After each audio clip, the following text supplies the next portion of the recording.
The telegram that arrived at the Philadelphia Chronicle offices on that sweltering August morning in 1882 would change everything, though Theresa Reynolds had no way of knowing it as she tore open the envelope with ink-stained fingers. Her editor, Mr. Harrison, stood before her desk with his arms crossed, his mustache twitching with barely concealed irritation. "Miss Reynolds, I am sending you west. The readers want stories about the frontier, the real frontier, not the sanitized drivel we have been printing. You leave on tomorrow's train to Nebraska." Theresa's heart hammered against her corset. At 23, she had spent 3 years writing society columns and obituaries, waiting for her chance. Nebraska. What story am I covering? The Badlands. The lawlessness, the dangers, the reality of what lies beyond civilization. Our readers in their comfortable parlors want to feel the dust and danger. You will travel to Valentine, Nebraska, hire a guide, and document your journey through the most treacherous territory this nation has to offer. She clutched the edge of her desk. "Mr. Harrison, I appreciate this opportunity more than I can express, but I know nothing about surviving in such terrain." "Then you will learn. That is the story, Miss Reynolds. A civilized woman facing the uncivilized West. Be at the station at dawn." The train journey took 3 days, each mile carrying Theresa farther from everything familiar. She pressed her face to the window, watching Philadelphia's brick buildings give way to farmland, then to endless prairie that stretched beneath an impossibly vast sky.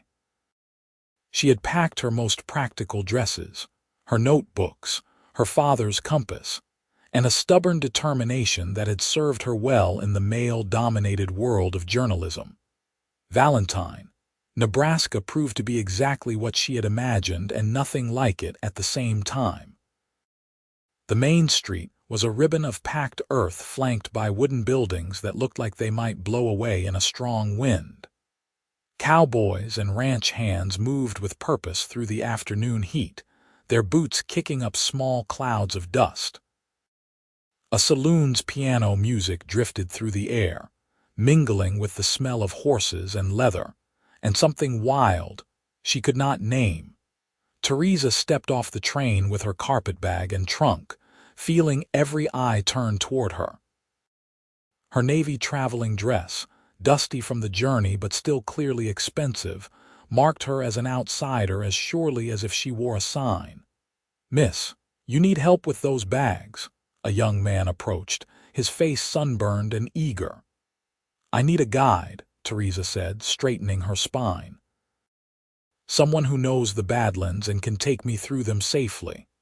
"Where might I find such a person?" The young man's eyes widened. "The Badlands? Madam, that is not territory for ladies. That is rough country, dangerous country. Outlaws hole up there, and the land itself will kill you if you do not know what you are doing. Which is precisely why I need an experienced guide. Can you direct me to someone suitable?" He scratched his head. "Well, there is Ethan Vance. He knows the Badlands better than any man alive. Spent years tracking outlaws through that territory before he retired from rangering. But I do not know if he will take a lady through there. Where can I find Mr. Vance?" "He runs a small ranch about 2 miles north of town, but he comes into the general store most afternoons for supplies. You might catch him there now." The general store smelled of coffee, tobacco, and dried goods. Theresa's eyes adjusted to the dimmer interior as she scanned the space.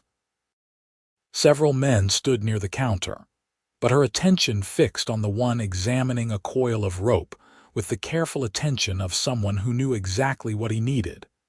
He was tall, probably in his late 20s, with dark hair that touched his collar and a face weathered by sun and wind. His clothes were practical, worn but well-maintained. A gun belt sat low on his hips with the comfortable ease of long familiarity. But it was his eyes that struck her, a pale blue-gray that seemed to take in everything without appearing to look directly at anything. "Mr. Vance?" she asked, approaching him. He turned slowly, those observant eyes sweeping over her in one quick assessment. "That is right. My name is Theresa Reynolds. I am a journalist from Philadelphia, and I need a guide through the Badlands.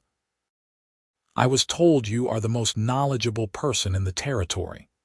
Ethan set down the rope. "The Badlands are no place for a lady, Miss Reynolds, especially not one from back east." His dismissal sparked anger in her chest. "I am not asking for your opinion on whether I should go, Mr. Vance. I am asking if you are available to guide me. I can pay well.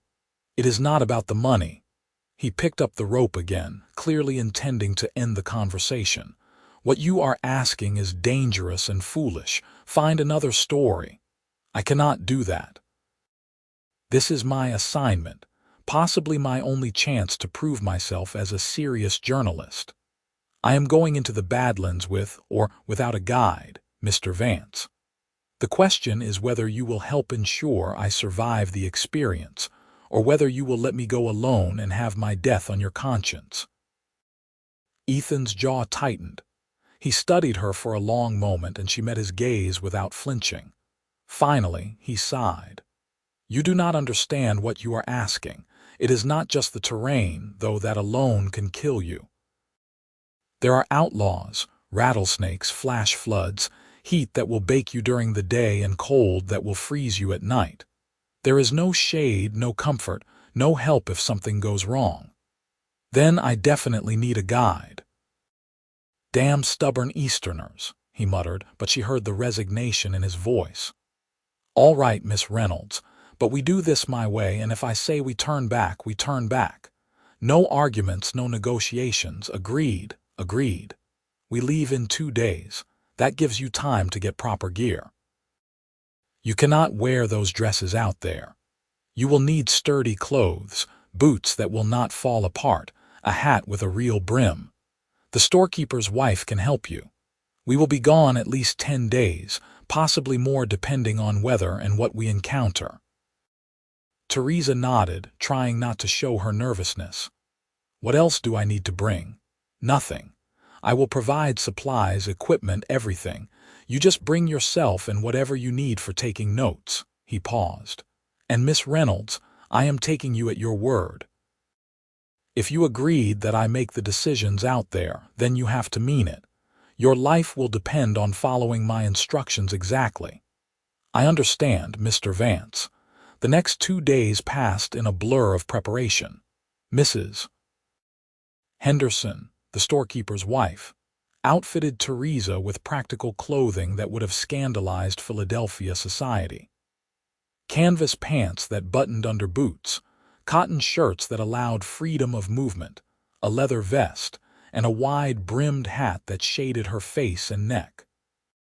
She felt strange in the clothes, almost naked without her corsets and petticoats, but she had to admit the freedom of movement was extraordinary. She spent her evenings at the small boarding house, writing letters home and studying the maps Mr. Henderson had lent her. The Badlands were a geological formation covering thousands of acres, carved by wind and water into a maze of buttes, pinnacles, and ravines. The Lakota called them Mako Sika, land bad. That name felt appropriate as she traced the empty spaces on the map. On the morning of departure, Ethan arrived at the boarding house with 2 horses and a pack mule. The sky was still gray with dawn, the air cool enough that Theresa could see her breath. "You ride?" Ethan asked, checking the saddle on the smaller of the 2 horses. "I have ridden in Central Park." "That is not the same thing, but you will learn fast enough. This is Willow. She is gentle and smart. Trust her instincts. If she does not want to go somewhere, do not push her." Theresa approached the mare slowly, letting the animal smell her hand before touching her neck. Willow's coat was warm and soft, her dark eyes calm. "Hello, girl," Theresa whispered. Ethan showed her how to mount, how to hold the reins, how to sit properly for long riding. His hands were calloused but gentle as he adjusted her stirrups, his instructions clear and patient. She found herself studying his face as he worked, noticing the small scar above his left eyebrow, the way his eyes crinkled at the corners when he concentrated. "Ready?" he asked, swinging onto his own horse with fluid grace. "Ready," Theresa said, though her heart pounded with equal parts excitement and fear. They rode north from Valentine as the sun climbed higher, turning the sky from gray to pink to brilliant blue. The prairie stretched endlessly around them, grass rippling in waves under the wind. Theresa had never experienced such openness, such space. In Philadelphia, buildings pressed close and streets channeled movement. Here, the land seemed to breathe. Ethan rode slightly ahead, his posture relaxed but alert. He pointed out landmarks, explaining the terrain. "You see those darker patches? That is where water collects after rain. Good to know where those are. And you always want to be aware of the sun's position, know which direction you are heading. It is easy to get turned around out here." "How did you learn all this?" Theresa asked, her notebook balanced awkwardly on her saddle as she tried to write while riding. "My father was a cavalry scout. He taught me to read the land before I could read books. After he died, I worked as a ranch hand, then a deputy, then a ranger. Spent the better part of 10 years tracking outlaws through this territory." "Why did you stop?" His shoulders tensed slightly. "That is a story for another time, Miss Reynolds." They rode in silence for a while, broken only by the steady rhythm of hoofbeats and the cry of hawks overhead. Theresa's body quickly began to protest the unfamiliar activity. Her thighs ached, her back hurt, and her hands cramped from gripping the reins too tightly.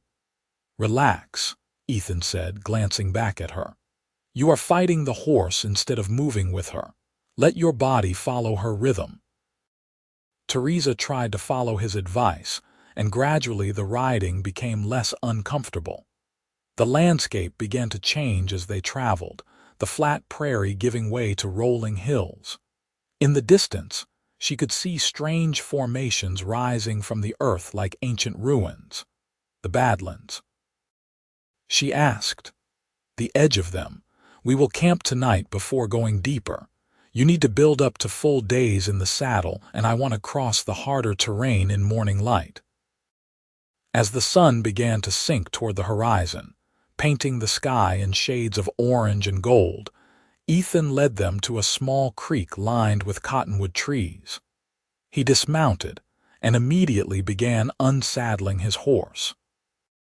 "You need to care for your horse before yourself," he explained as Theresa climbed stiffly down from Willow's back. "Always. Your horse is what keeps you alive out here." He showed her how to remove the saddle, how to brush down Willow's coat, how to check her hooves for stones. The work was physical and grounding, and Theresa found unexpected satisfaction in it. While she cared for Willow, Ethan set up camp with practiced efficiency. A small fire, bedrolls positioned to take advantage of the tree's shelter, supplies organized and accessible. He moved with the confidence of someone who had done this hundreds of times. "Can you cook?" he asked. "Not over a campfire, I figured." "Watch and learn, Miss Reynolds." He prepared a simple meal of bacon, beans, and coffee, explaining each step. The food tasted better than it had any right to, seasoned by fresh air and hunger. They ate in companionable silence as stars began to emerge overhead. "I have never seen so many stars," Theresa said, tilting her head back. The sky was a blanket of light, the Milky Way a bright river flowing overhead. No city lights out here to drown them out. You are seeing what people have seen for thousands of years. Ethan poured more coffee, the firelight casting shadows across his face. "Tell me about Philadelphia." "What made you want to be a journalist?" Theresa wrapped her hands around her tin cup, grateful for its warmth as the night air cooled. "My father was a journalist. He took me to his office as a child, let me watch the presses run, taught me that words have power.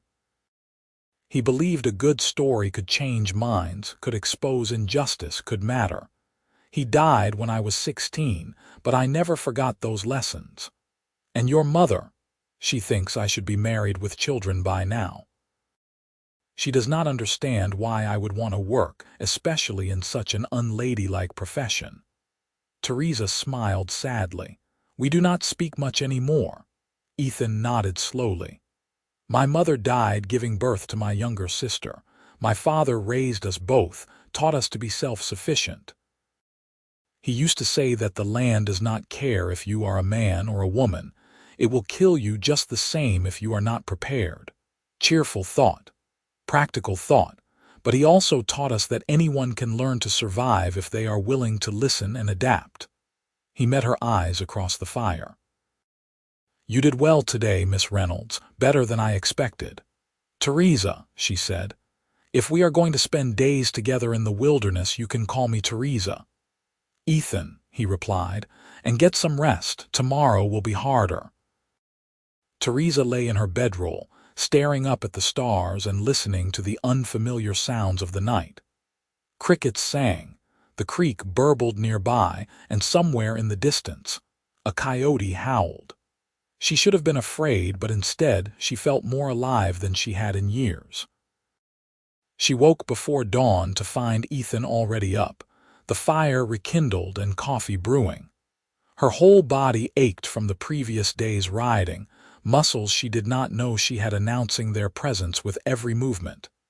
It gets easier, Ethan said, handing her a cup of coffee. Keep moving, do not let yourself get stiff. They ate a quick breakfast of hardtack and dried fruit, then broke camp. Theresa was slower at saddling Willow than Ethan was with his horse, a big bay gelding named Scout, but she managed it without help. As they rode deeper into the Badlands, the landscape transformed into something otherworldly. Layers of sediment striped the rock formations in shades of gray, rust red, tan, and white. Buttes rose like monuments to ancient gods, their tops flat and their sides carved into intricate patterns by wind and rain. Deep ravines cut through the earth, their bottoms shadowed and mysterious. It is beautiful, Theresa breathed, pulling out her notebook to capture the scene in words. It is, Ethan agreed, and deadly. See how those ravines cut through everywhere. Flash floods carved those. If we get caught in one during a storm, we would have about 5 minutes to reach higher ground before a wall of water came through. Has that happened to you? Twice. Lost a horse the first time. Almost died the second. Now I watch the sky constantly when I am in here. They navigated carefully through the formations, Ethan choosing their path with clear expertise. He pointed out fossils embedded in the rock, the remains of ancient creatures from when this land was ocean. He showed her plants that held water, rocks that indicated mineral deposits, the tracks of animals in the dust.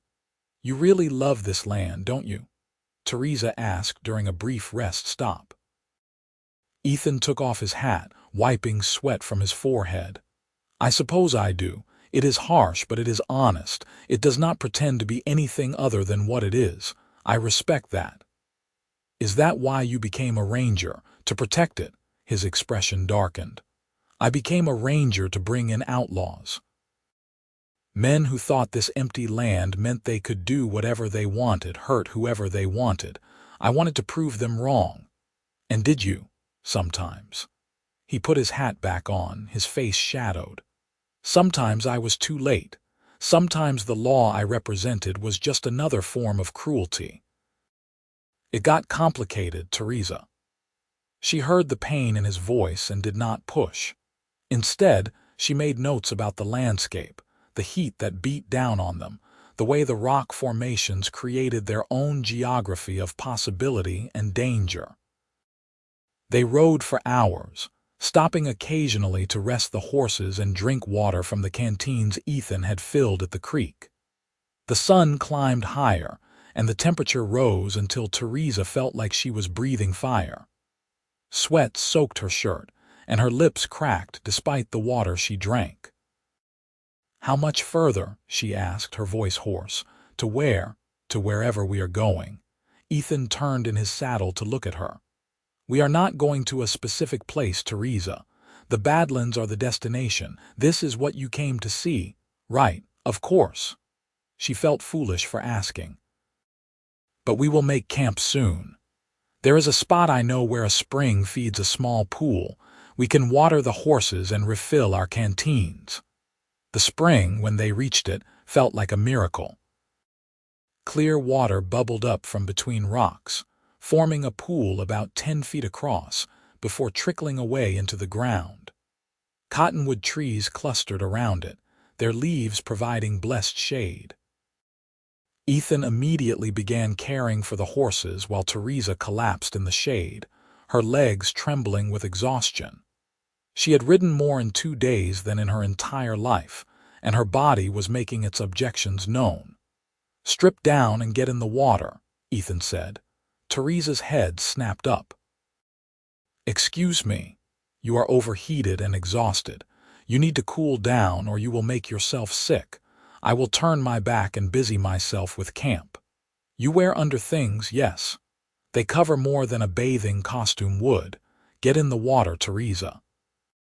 She wanted to argue, but the water looked so inviting and she felt so miserable. "Turn around." He did, and she quickly stripped off her outer clothes, grateful that her cotton underthings were indeed modest. The water was cool and perfect, and she sank into it with a sigh of pure relief. She dunked her head under, washing away the dust and sweat, feeling human again. When she emerged, Ethan had set up camp and was cooking something that smelled wonderful. She dressed quickly, her wet hair soaking her shirt, and joined him by the fire. "Better?" he asked, not looking up from the pan. "Much, thank you. You did well today. Most first-timers would have complained constantly or demanded we turn back." "I am not most first-timers," he smiled, a real smile that transformed his face. "No, you are not." They ate dinner as the sun set, painting the rock formations in shades of purple and gold. Theresa wrote in her notebook, trying to capture not just what she saw but what she felt. The vastness, the beauty, the sense of being utterly small against the ancient landscape. "What made you want to be a ranger?" she asked, looking up from her writing. Ethan was quiet for so long she thought he would not answer. Then he said, "I was 18 when the Jennings gang rode through my town. They robbed the bank, killed 3 people including the sheriff, and rode off into the Badlands. Everyone said they would never be caught, that the land would protect them. That made me angry. I figured if they could learn to survive in the Badlands, so could I. So I taught myself, studied with some Lakota scouts who knew the land, and eventually joined the Rangers. Took me 3 years, but I brought in every member of that gang. That is impressive. It was vengeance." He stared into the fire. "One of the men they killed was my best friend's father. I thought bringing them in would fix something, would make it right. It did not. But you continued ranging for years after." "I did. Because once I started, I saw how many bad men used this territory to escape justice. The Badlands became like a shield for them. I wanted to prove that nowhere was beyond the reach of the law." He paused. "But then I started seeing that the law itself was not always just. I tracked down men whose only crime was being native and off their reservation. I arrested homesteaders who were just trying to survive. I began to question what I was really doing." "So you stopped?" "I stopped rangering. I bought some land, started a small ranch. It is not much, but it is mine, and I do not have to compromise my conscience anymore." Theresa studied him in the firelight. "You are not what I expected when I came looking for a guide." "What did you expect?" "Someone rougher, cruder. Someone who would dismiss me entirely because I am a woman from the East. Someone who saw this land as something to be conquered rather than something to be understood." The West is full of men like that, but they do not usually last long. He met her eyes. And you are not what I expected either. What did you expect? Someone who would complain about every hardship, who would give up after the first day, who saw this as an adventure rather than the reality it is. Someone who I would have to rescue constantly. The day is not over yet. I might still need rescuing. He laughed, and the sound warmed her more than the fire did. I doubt that, Theresa Reynolds. That night, lying in her bedroll under more stars than she could count, Theresa realized she was happy. Exhausted, sore, sunburned, and miles from anything resembling civilization, but genuinely happy. And a significant part of that happiness had to do with the man sleeping a respectful distance away, whose quiet competence and unexpected depth intrigued her more than she wanted to admit. The following days fell into a rhythm. They would wake at dawn, break camp, and ride deeper into the Badlands. Ethan taught her to read the land, to spot dangers and resources, to understand the harsh beauty around them. She filled notebook after notebook with observations, sketches, and the words she would eventually craft into articles. But more than the land, she found herself fascinated by Ethan. He spoke little but said much when he did talk. He moved through the wilderness with a grace that spoke of deep familiarity. He was patient with her mistakes and generous with his knowledge. And sometimes, when he thought she was not looking, she would catch him watching her with an expression she could not quite read. On the 5th day, they encountered another person for the first time since leaving Valentine. A grizzled prospector leading a mule emerged from a ravine ahead of them. Ethan's hand dropped immediately to his gun, his body tensing. "Easy there, friend," the prospector called. "Just passing through." "Long way from anywhere to be just passing through," Ethan said, his voice cool. "Could say the same about you, especially with a lady companion." The man's eyes traveled over Theresa in a way that made her skin crawl. "We will let you be on your way then," Ethan said, maneuvering Scout to put himself between Theresa and the prospector.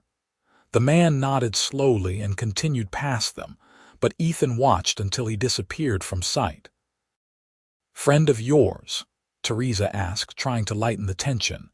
"No one out here is a friend until proven otherwise. Did you see his mule?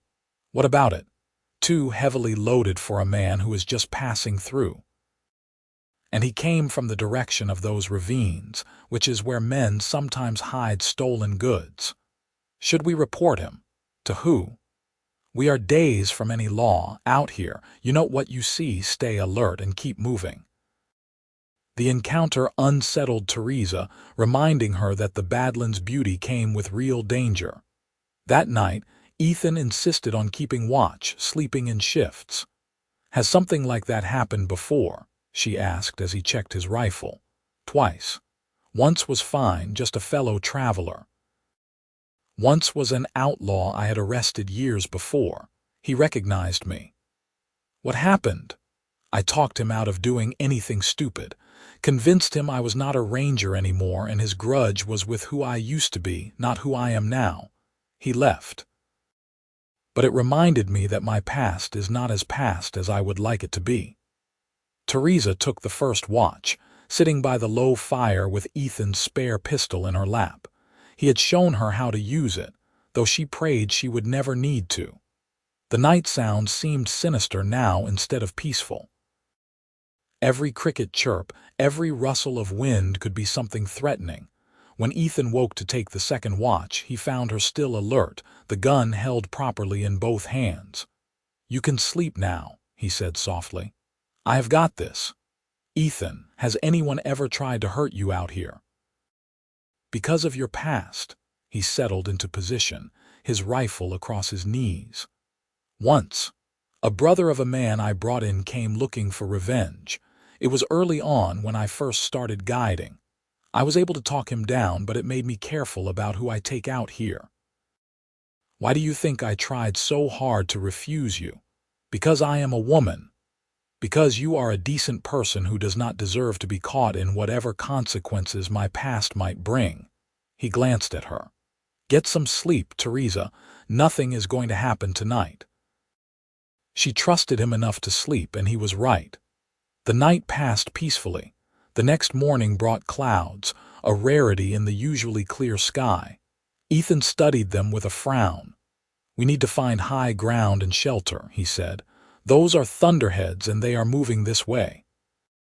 They packed quickly and rode hard, Ethan leading them to a spot where the rock formations created a shallow cave.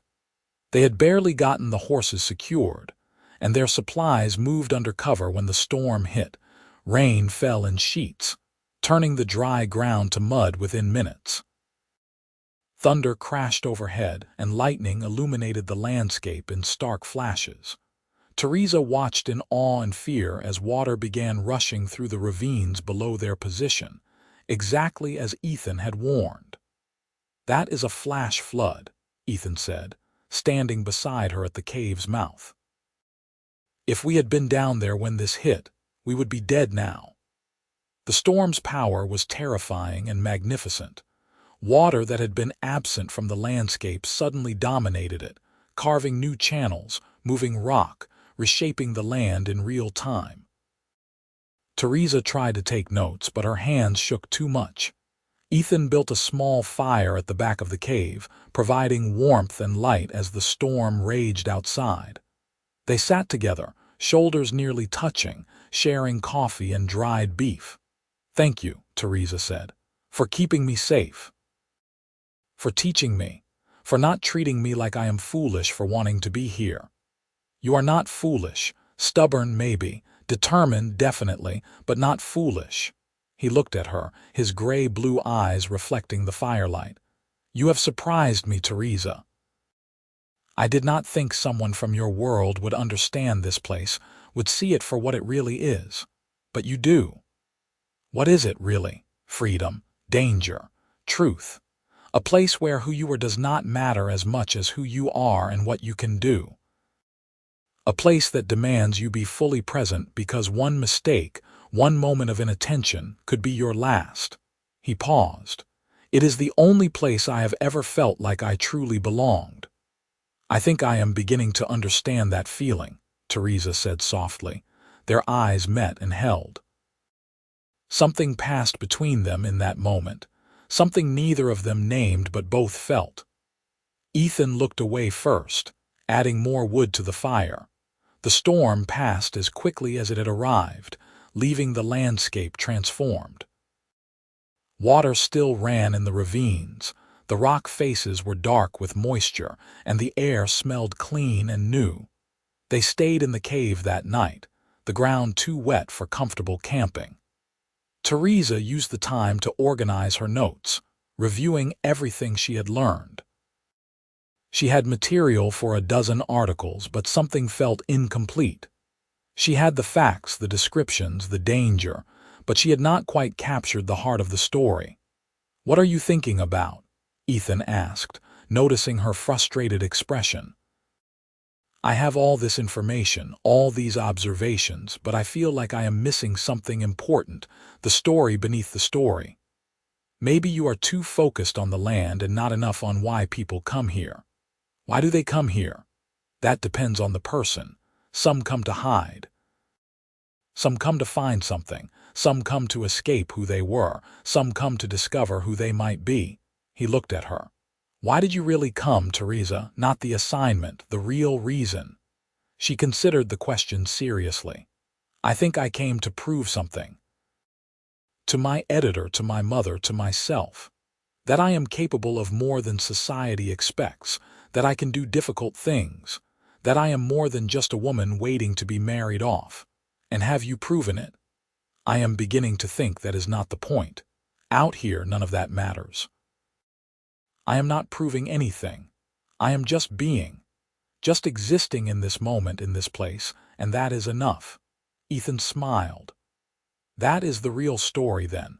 Not the danger or the landscape, but what it does to a person, how it strips away the unnecessary and leaves only what is essential."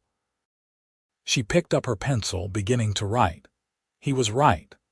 That was the story she needed to tell. Over the next several days, their journey took on a different quality. They still moved through the Badlands, still experienced its challenges and beauties, but something had shifted between them. Conversations grew longer and more personal. Silences became comfortable. They worked together with increasing ease, anticipating each other's needs. Ethan taught Theresa to make coffee over a campfire, to identify edible plants, to predict weather changes. She taught him about Philadelphia, about the world of newspapers and publishing, about the books and ideas that shaped her thinking. They discovered a shared love of Mark Twain's writing, a mutual frustration with social conventions, and a similar sense of humor that leaned toward the dry and observational. One evening, as they sat by the fire after dinner, Ethan said, "We should start heading back tomorrow. We have been out 9 days, and we are running low on some supplies." Theresa felt a sharp pang of disappointment. "Already? You have plenty of material for your articles, and I think we have shown you the Badlands pretty thoroughly, unless there is something specific you still need to see." "No, you are right. I just do not want it to end. The trip or something else." She looked at him, this man who had become so important to her in such a short time. "Both, maybe." He held her gaze. "Theresa, I need to tell you something." "What?" "This past week and a half, getting to know you, showing you this place, it has been the best time I have had since I can remember. You are remarkable. Smart, brave, curious, adaptable. You see things clearly and write about them beautifully. And I find myself not wanting to take you back to Valentine, because once I do, you will get on a train and go back to Philadelphia, and I will go back to my ranch, and this will just be a memory." Theresa's heart raced. "It does not have to be just a memory. You have a life in Philadelphia. A career, family, a whole world waiting for you. A world I have spent years feeling like I did not quite fit into. Ethan, these days with you out here, this is the first time I have felt truly like myself. Not playing a role, not trying to meet expectations, just being. That might just be the freedom of the wilderness talking. Once you are back in civilization, you might feel differently. Do you think that little of me? That my feelings are so shallow?" "No," he said quickly. "No, I think you are the most genuine person I have ever met. But I also know that what we have out here, away from everything, might not survive the real world. Your world and mine are very different, Theresa. Then maybe I need to change my world. You would give up journalism, your dreams." "I did not say that. But maybe my dreams can happen in Nebraska instead of Philadelphia. The West has stories too, probably better ones. And maybe I want to write about truth instead of sensationalism, about real people and real places, instead of what some editor thinks readers want to see." Ethan stood, pacing to the edge of their firelight and back. "You are not thinking clearly. This is too big a decision to make out here. When did you decide to stop being a ranger? That is different." "How?" "I was miserable. I knew I had to change something or lose myself entirely. And what do you think I have been doing for the past 3 years? Writing obituaries and society columns. I have been losing myself in increments, Ethan. Coming out here, meeting you, it is like I remembered who I was supposed to be." He stopped in front of her, close enough that she had to tilt her head back to see his face. "And who are you supposed to be?" "I do not know yet. But I know it is not sitting in a Philadelphia office writing about other people's lives instead of living my own. I know it is not accepting limitations because society says a woman should. And I know that I have never felt about anyone the way I feel about you." "Theresa," he said, her name a prayer and a question. She stood, bringing them even closer. "Tell me you do not feel the same, and I will get on that train back east and never trouble you again." "I cannot tell you that, because I do feel the same. From the moment you walked into that general store with your stubborn chin up and your eyes full of determination, I have been lost. But that does not mean I am going to let you throw away your life for me. You are not letting me do anything. I am making my own choice. I came out here for a story, Ethan. What I found was so much more than that. I found clarity, purpose, and yes, love. I love you. And that might be inconvenient for your narrative that our worlds are too different, but it is the truth. He cupped her face in his hands, his calluses rough against her sun-burned cheeks.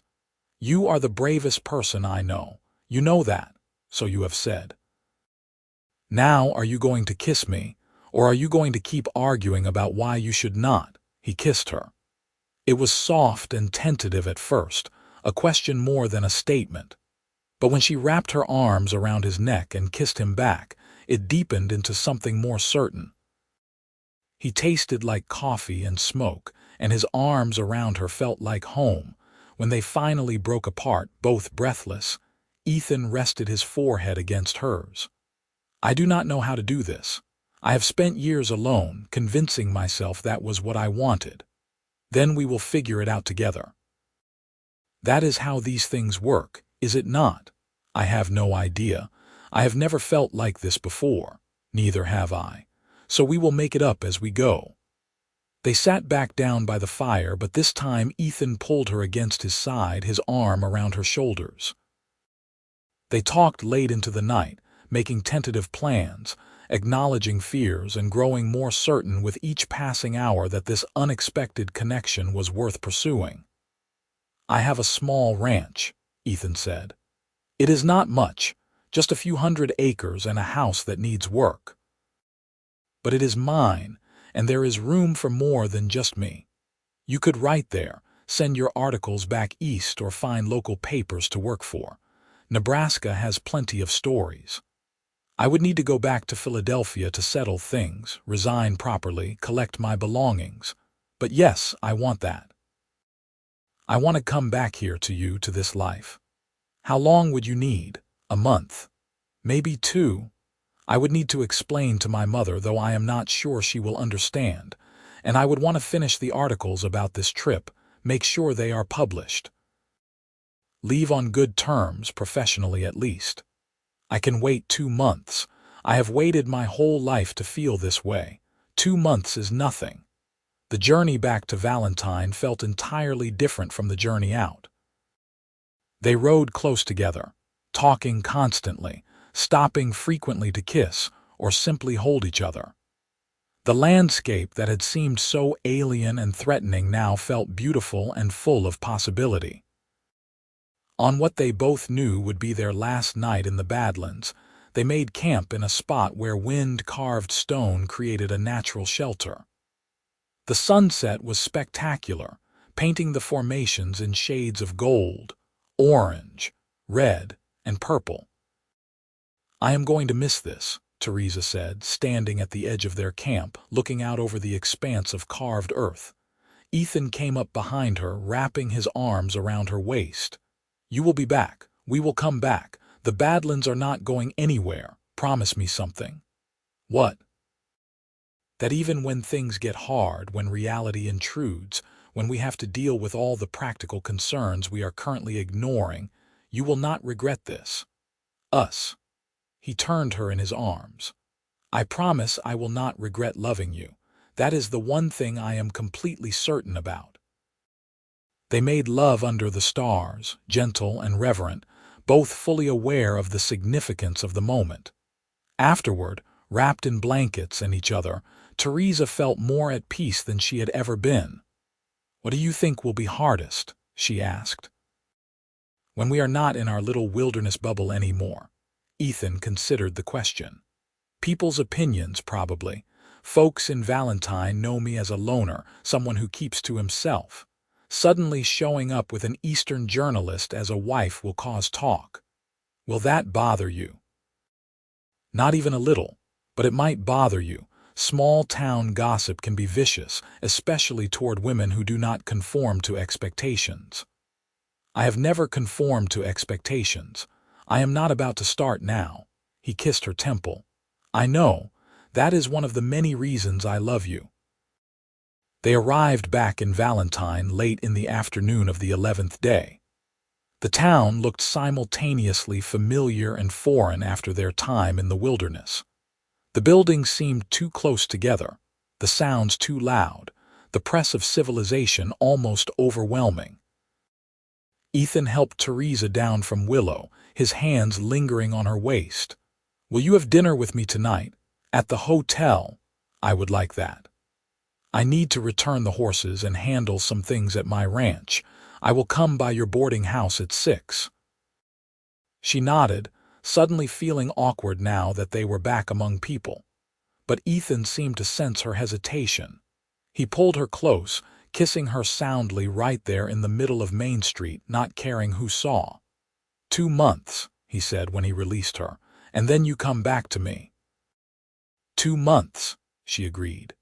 Theresa spent the afternoon writing telegrams and letters, arranging her travel, and beginning to organize her notes into article form. The boarding house owner, Mrs. Patterson, eyed her sun-browned face and trail-worn clothes with obvious curiosity. "Heard you went into the Badlands with Ethan Vance," she said as Theresa carried hot water to her room for a much-needed bath. "I did. He is an excellent guide. I imagine he is. Known him since he moved here 5 years ago. Good man, keeps to himself mostly. First time I have heard of him taking anyone out there except for rangers tracking outlaws. I am fortunate he agreed to guide me." Mrs. Patterson's eyes were knowing. "Will you be staying with us long? I leave on the morning train to head back east. But I will be returning in a couple of months. Will you now?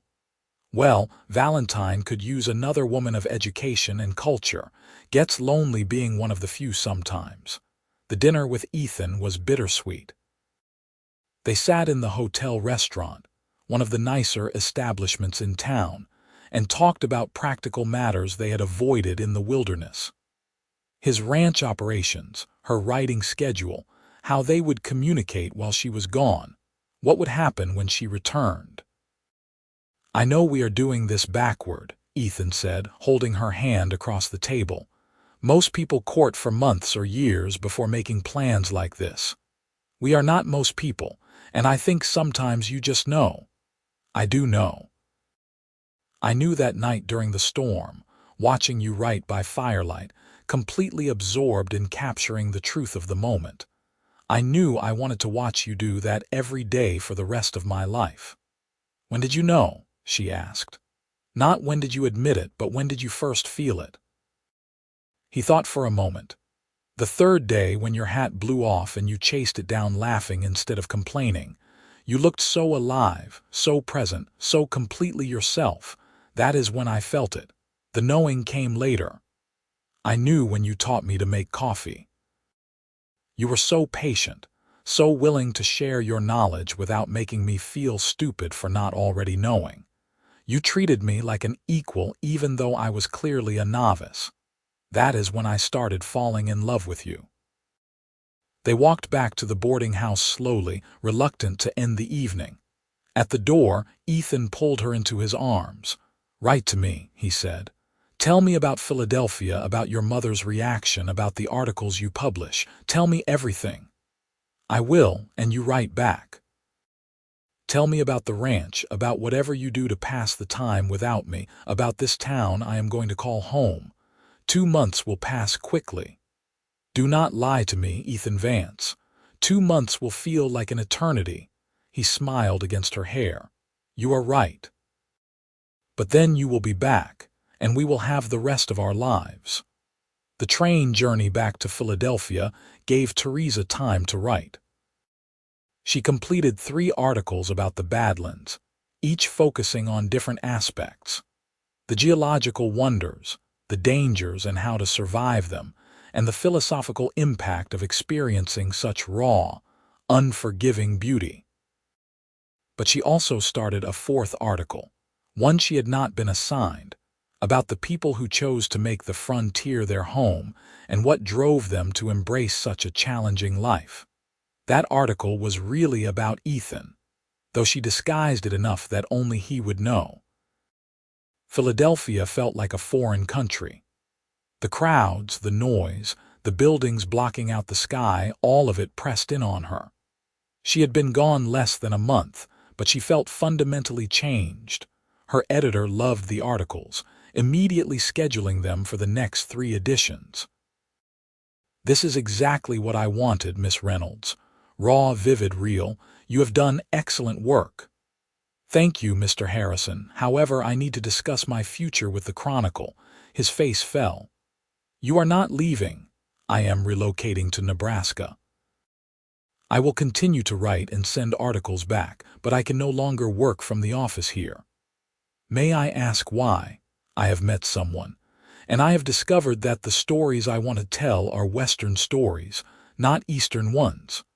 To her surprise, he did not argue. "I suspected something like this might happen. You have that look about you, that glow of someone who has found their purpose." "Very well, Miss Reynolds. Send me articles when you have them, and I will purchase them on a freelance basis. I expect your work will only improve with your passion for the subject matter." Her mother was less understanding. "You are throwing away your life for some cowboy," Mrs. Reynolds said, her voice shrill with distress. "Theresa, be reasonable. You have a respectable position here, people who care about you. What do you know about this man, really? I know he is honest, brave, and kind. I know he sees me for who I really am and loves me for it. I know I am happier with him in the wilderness than I have been in years of Philadelphia society. Happiness is not everything. Security, respectability, those things matter. Not to me. Not anymore." Theresa took her mother's hands. "I know you do not understand, but I am asking you to trust that I know what I am doing. Come visit once I am settled. You might understand better then. I will not give you my blessing for this foolishness." "I am not asking for your blessing, Mother. I am simply informing you of my decision. I am 23 years old, self-supporting, and perfectly capable of making my own choices. I would like your support, but I will proceed without it if necessary." The 6 weeks she spent in Philadelphia felt interminable. She settled her affairs, sold most of her possessions, and packed only what would be practical for her new life. She received 3 letters from Ethan during that time, each one treasured and read repeatedly. In his letters, he told her about improvements he was making to the ranch house, about a foal born to one of his mares, about the weather and his daily routines. But he also wrote about missing her, about counting the days until her return, about the future he imagined for them. She wrote back just as frequently, telling him about her mother's disapproval, her editor's surprising support, the articles she was writing. But mostly she wrote about how much she missed him, how Philadelphia felt like a cage now, how eager she was to return. Finally, on a crisp October morning, Theresa boarded the westbound train with her trunk of belongings and her heart full of anticipation. The journey felt longer this time, each mile stretching out endlessly.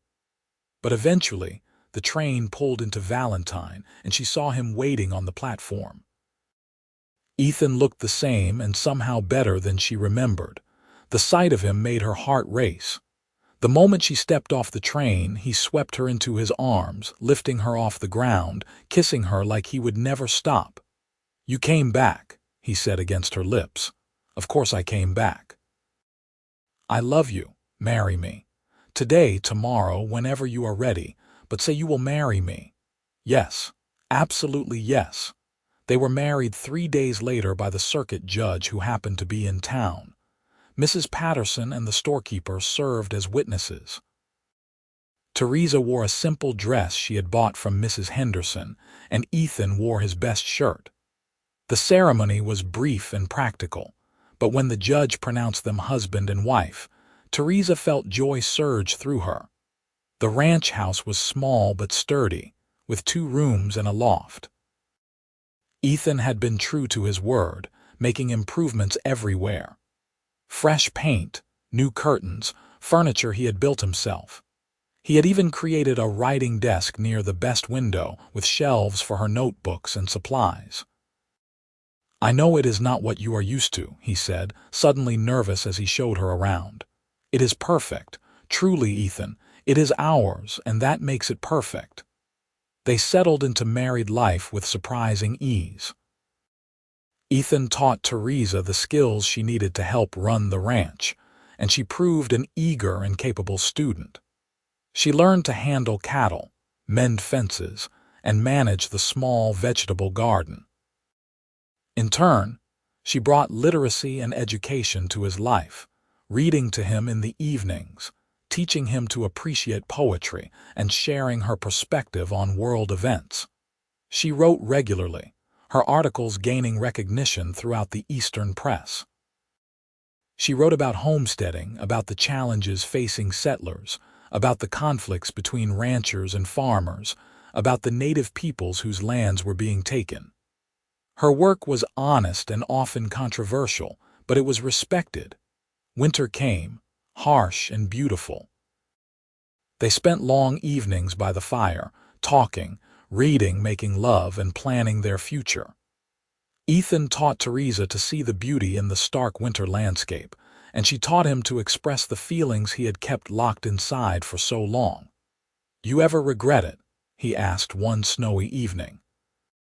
"Giving up your life in Philadelphia, not once, not for a single moment. Do you regret taking on a wife when you were content being alone?" "I was not content. I was resigned. There is a difference. You showed me what actual contentment feels like." Spring brought new life to the ranch. Calves were born, crops were planted, and Theresa discovered she was pregnant. The news filled them both with joy tinged with anxiety. "The nearest doctor is in town," Ethan said, immediately worried. "We should move to town for the last months. We will do no such thing. Women have been having babies on ranches for generations. Mrs. Patterson has midwife experience. We will be fine. Theresa, I cannot lose you." She took his face in her hands. "You will not lose me. I am strong and I am healthy. Our child will be born right here in our home." Their son was born on a warm June evening, delivered by Mrs. Patterson with Ethan pacing anxiously outside until the baby's first cry brought him rushing in. They named him Samuel, after Ethan's father. Holding his son, Ethan had tears in his eyes. "I never thought I would have this. A family, a home, someone to pass things on to. You deserve this. We deserve this." The years that followed were full and rich. Samuel grew into a curious, energetic child who loved the ranch as much as his parents did. Theresa continued to write, her reputation growing until she was considered one of the premier voices on Western life. Ethan expanded the ranch gradually, never growing so large that he lost touch with the land and animals. They returned to the Badlands regularly, sometimes just the two of them, sometimes with Samuel as he grew old enough. Theresa never tired of the stark beauty that had brought her and Ethan together. She wrote article after article about the region, becoming its most vocal advocate for preservation. "This land should be protected," she wrote in one piece that gained national attention. "Not exploited, not civilized, but preserved in its wild state for future generations to experience its raw power and beauty." 3 years after Samuel's birth, they had a daughter, Sarah.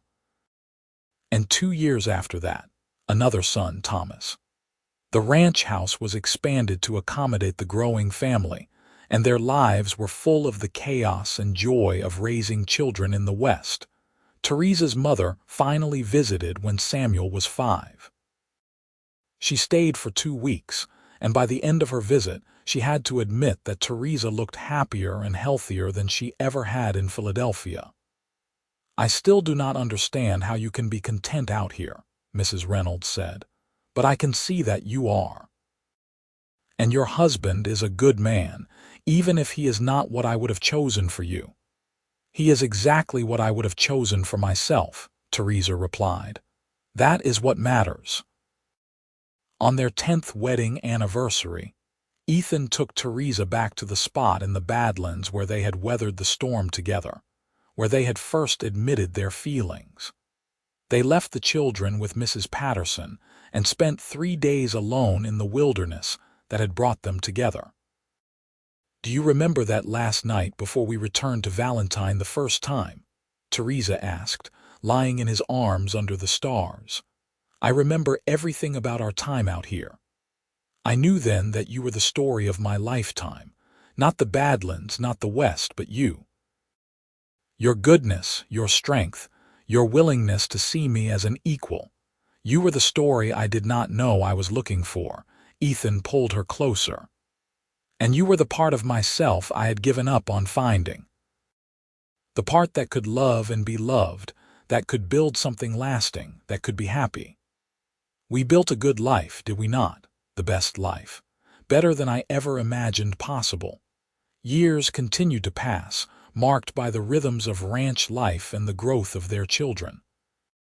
Samuel grew into a young man who loved the land as much as his father did, naturally taking on more responsibility.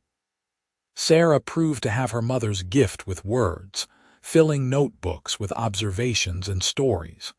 Thomas had a gift with animals, able to calm the most skittish horse or stubborn cow. Theresa's articles had helped spark a movement to protect the Badlands. When she was 42, she received word that a large section of the territory she and Ethan loved would be set aside as a national preserve. The letter informing her of this decision credited her writing as instrumental in building public support for the protection. "We did it," she told Ethan, tears streaming down her face. "That land will be protected forever. You did it. Your words made people see what I showed you all those years ago. We did it together, like everything else." On their 25th wedding anniversary, their children threw them a celebration. Neighbors from surrounding ranches came, along with people from Valentine who had watched their family grow over the years. Mrs. Patterson, now quite elderly, sat in the place of honor, beaming at the couple she had witnessed marry all those years ago. Speech. Someone called out and the crowd took up the call. Ethan stood reluctantly, pulling Theresa up with him. "I am not much for speeches," he said, "but I will say this. 25 years ago, a stubborn journalist showed up in Valentine demanding to be taken into the Badlands. I tried to refuse. Thank God she did not take no for an answer. Theresa, you have made every day of these 25 years an adventure. Here is to 25 more." Theresa took the floor as he sat down. "When I came west looking for a story, I found so much more. I found home, purpose, and the love of my life. Ethan, you taught me to see the world differently, to value substance over appearances, to understand what really matters. You gave me the freedom to be fully myself. That is the greatest gift anyone has ever given me. I love you more today than I did standing before the judge 25 years ago, and I will love you more tomorrow than I do today." As the party continued around them, Ethan pulled Theresa aside. "Want to take a walk?" They strolled hand in hand through the ranch they had built together, watching the sun set over the land they loved. Their children's laughter drifted from the house, mixed with music and conversation. "Happy?" Ethan asked. "Incredibly happy. You, more than I have words for. Thank you, Theresa, for taking a chance on a reluctant cowboy all those years ago. Thank you for showing me what life could be." They stood together as the sky turned from gold to pink to purple, the same colors that had painted the Badlands on so many evenings. Two people who had found each other against all odds, who had built a life of love, purpose, and meaning in the unforgiving but beautiful West. The years continued to be kind to them. They grew older together, their hair turning gray, their faces marking the passage of time. But their love remained as strong as it had been that night in the Badlands when they first admitted their feelings. Samuel eventually married a young woman from a neighboring ranch, and they built a house on a corner of the property. Sarah became a journalist like her mother, traveling but always returning home. Thomas took over more of the ranch operations, proving to have inherited his father's instinct for the land and animals. Theresa continued writing into her 60s, her articles still widely read and respected. She wrote a book about the Badlands that became a standard reference for anyone interested in the region. But her most cherished piece was a personal essay she wrote for a women's journal about finding love and purpose in unexpected places. In the essay, she wrote, "I came west seeking a story to advance my career. What I found was the story that defined my life, not a story to be written, but a story to be lived. The Badlands taught me that beauty and danger can coexist, that harsh conditions can forge strength, and that sometimes the most important journey is the one that takes you to yourself. But it was the man who guided me through those Badlands who taught me that love requires courage, that true partnership means seeing and being seen, and that the greatest adventure is building a life with someone who understands your soul." When Ethan read it, he had tears in his eyes. "You make me sound better than I am. I write the truth. You are exactly that good, Ethan Vance. You always have been." They continued to visit the Badlands regularly, even as their bodies grew less able. The landscape remained wild and beautiful, protected for future generations as Theresa had fought for. They would camp in their favorite spots, remembering their first journey through that terrain, marveling at how far they had come. On one such trip, when Theresa was 67 and Ethan 70, they sat together watching the sunset from the spot where they had first kissed. "You think we have done right?" Theresa asked. "Left the world a little better than we found it, you have. Your writing changed how people see this place, helped protect it. You gave voice to people and issues that needed to be heard. That is a real legacy. We did it together. Everything we accomplished, we did together. Then yes, I think we have done right. We raised good children who are raising good children. We built something lasting. We loved each other well. That is all anyone can hope for." Years later, when Theresa was 73, she fell ill. The doctor from town said her heart was failing, that there was nothing to be done but make her comfortable. Ethan refused to accept it at first, but Theresa took his hand. "I have had a wonderful life, Ethan, more than I ever dreamed possible. Do not be sad." "How can I not be sad? You are everything to me, and you to me, but we always knew this day would come eventually. I am not afraid." Her children gathered, along with grandchildren she adored. She spent her final days surrounded by love, drifting in and out of consciousness. In her lucid moments, she held Ethan's hand and talked about their life together, remembering their first journey through the Badlands, their wedding, the birth of each child, every significant moment of their decades together. "It was all perfect," she whispered. "Every single day with you was perfect." "Even the hard days?" Ethan asked, tears streaming down his weathered face. "Especially the hard days. Those are the ones that proved our love was real." She died peacefully one warm spring evening, with Ethan holding her hand and their children surrounding them. Her last words were, "I love you. I will find you again." The funeral was attended by hundreds of people whose lives she had touched through her writing or her kindness. She was buried on a hill overlooking the ranch, with a view of the distant Badlands that had brought her west. Ethan lived another 5 years, cared for by his children, but never quite the same without Theresa.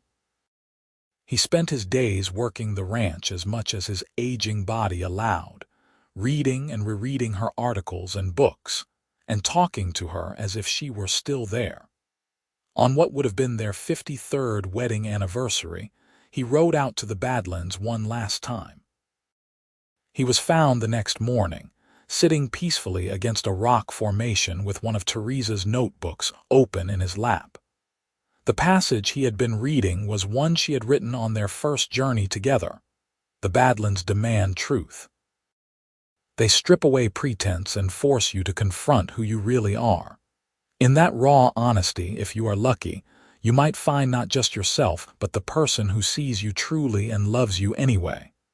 That is the real treasure of this harsh, beautiful land. Ethan was buried beside Theresa on the hill, their graves marked by simple stones that bore their names, dates, and a single phrase. Together in the Badlands, together forever. Their children and grandchildren continued to run the ranch, maintaining the land and values their parents had established. Theresa's books remained in print, introducing new generations to the Badlands and the West she had loved. The preserved wilderness she had fought for continued to inspire and challenge visitors, just as it had inspired and challenged her.